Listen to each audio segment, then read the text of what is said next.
बिस्मिल्लाहिर्रहमानिर्रहीम। आज की ये वीडियो बहुत इंपॉर्टेंट है उन सब लोगों के लिए जो कि गल्फ रीजन के अंदर रहते हैं और किसी भी कंट्री का वीजा अप्लाई करना चाहते हैं। स्पेशली अगर मैं बात करूं यूएई की, तो यहाँ दुबई के अंदर बहुत सारे ऐसे लोग हैं जो जिन्होंने आजाद वीजा लिया हुआ है, फ्रीलांस वीजा लिया हुआ है या वो पार्टनर वीजा के ऊपर है। तो जब भी आप किसी कंट्री का वीजा अप्लाई करते हैं तो उसमें बहुत इंपॉर्टेंट एलिमेंट आपकी बैंक स्टेटमेंट भी है। हमारे पास डेली बेसिस के ऊपर काफी तादाद के अंदर लोगों की डॉक्यूमेंट्स आते हैं, हम उनकी अपॉइंटमेंट्स वीजा की फाइलिंग प्रोसेस करते हैं।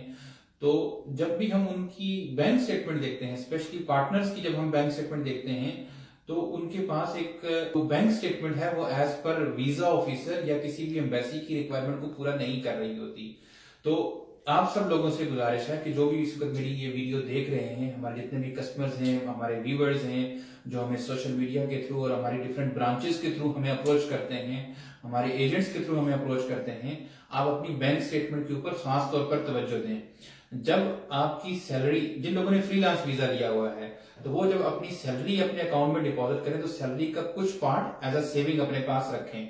इसी तरह से नेक्स्ट मंथ में जब वो अपनी सैलरी डिपॉजिट करें तो फिर अपना सेविंग वाला पार्ट सैलरी का उसके अंदर सेविंग पार्ट में और इजाफा करें। सपोज प्रीवियस मंथ के अंदर अगर आपके पास 6,000 सेविंग थी, तो आपने जब नई सैलरी डाली तो नई सैलरी के अंदर अब आपकी सेविंग फिर 5-6 हजार होकर आपकी स्टेटमेंट में क्लोजिंग बैलेंस 10-12 तक चला जाए। इस तरह से थर्ड मंथ में फिर आप सैलरी डालें तो आपका क्लोजिंग बैलेंस बढ़ता जाए। तो इस तरह से करते करते आप अपनी बैंक स्टेटमेंट में क्लोजिंग बैलेंस को बढ़ाते चले जाएं।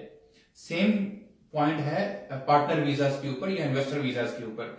जिन लोगों के पास भी इन्वेस्टर या पार्टनर वीजा है, तो वो कंपनी के अकाउंट से अपने अकाउंट में मंथली सेविंग या मंथली इनकम के नाम से एक ट्रांजैक्शन मंथली फिक्स रखें।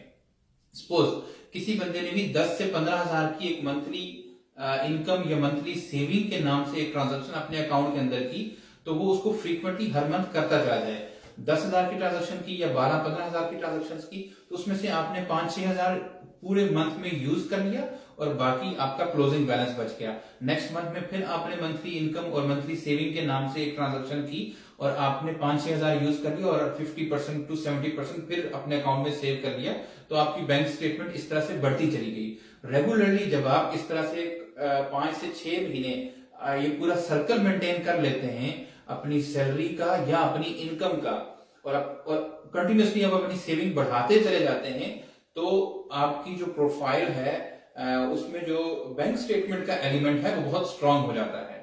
तो इस तरह की इंफॉर्मेटिव वीडियोस के लिए आप हमारे चैनल को लाइक करें, सब्सक्राइब करें, ये वीडियो ज्यादा से ज्यादा लोगों तक शेयर करें और वीजा के रेलिवेंट इस तरह की जितनी भी इंपॉर्टेंट अपडेट्स या इंपॉर्टेंट इंफॉर्मेशन हैं जो हर बंदे के लिए जरूरी हैं, आप में से हर बंदे के लिए जरूरी हैं, वो हम अपने चैनल पे डालते रहेंगे। और वो आपको हमारे चैनल को लाइक करें, आपको वो चीजें ऑन टाइम मिलती रहेंगी।